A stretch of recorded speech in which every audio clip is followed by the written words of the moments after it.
नमस्कार दोस्तों, आपका स्वागत है एक नई वीडियो में।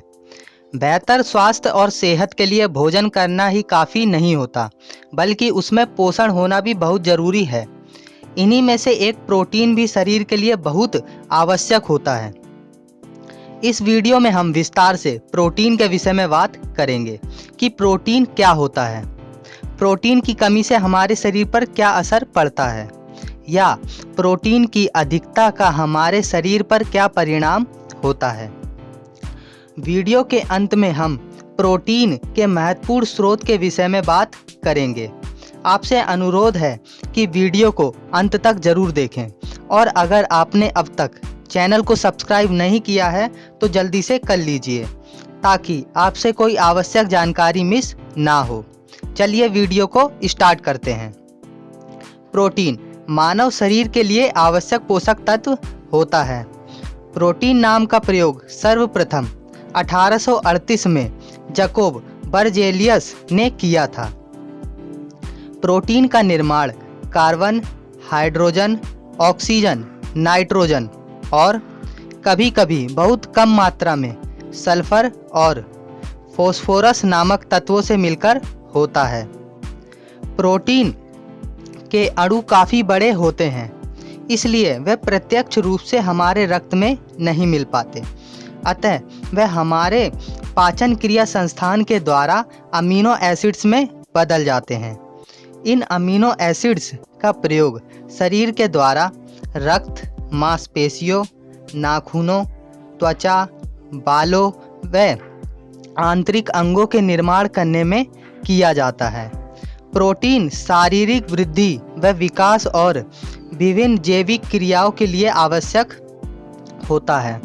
प्रोटीन नए ऊतकों यानी टिश्यूज को बनाता है और टूटे हुए ऊतकों की मरम्मत करता है तथा एंटीबॉडीज बनाता है।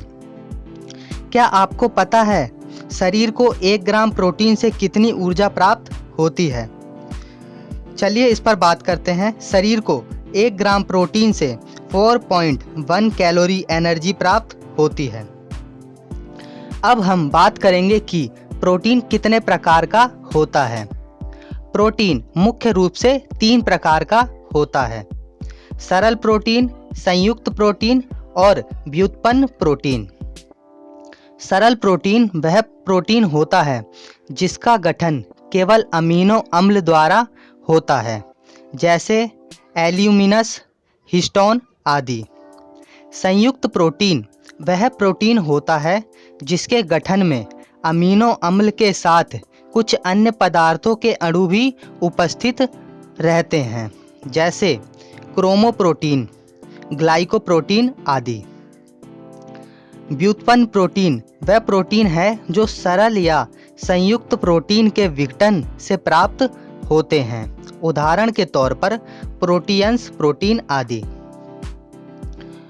शरीर को रोजाना कितने प्रोटीन की आवश्यकता होती है? चलिए इस पर बात करते हैं।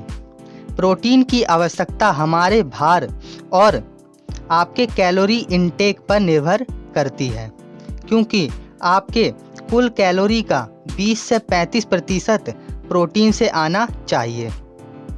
उदाहरण के तौर पर अगर आप प्रतिदिन 2000 कैलोरी का सेवन करते हैं तो उसमें से 600 कैलोरी प्रोटीन से मिलना चाहिए। अब हम जानते हैं कि प्रोटीन की कमी से हमारे शरीर पर क्या असर होता है। पहला, शरीर में प्रोटीन की कमी से शरीर में सफ़ेद रक्त कोशिकाओं की संख्या कम हो जाती है, जिस कारण रोग प्रतिरोधक क्षमता कम हो जाती है और आप बार बार बीमार पड़ सकते हैं। दूसरा, प्रोटीन की कमी से जोड़ों में अकड़न के साथ मांसपेशियों में भी दर्द की समस्या बढ़ने लगती है। तीसरा, बाल और नाखूनों पर भी इसका नकारात्मक असर होता है। चौथा, अगर कम आयु के बच्चों में प्रोटीन की कमी होती है तो वह कुपोषण का शिकार हो जाते हैं और उनके शरीर की वृद्धि व विकास रुक जाता है और मानसिक विकास भी अवरुद्ध हो जाता है। पांचवा, शारीरिक कमजोरी व थकावट होने लगती है। अतः प्रोटीन की मात्रा शरीर में सदैव आवश्यक होती है। अब जानते हैं कि प्रोटीन की अधिकता से शरीर पर क्या परिणाम होता है।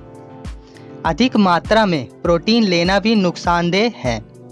शोध कहते हैं कि इससे शरीर में कीटोन की मात्रा बढ़ जाती है, जो एक विषैला पदार्थ है।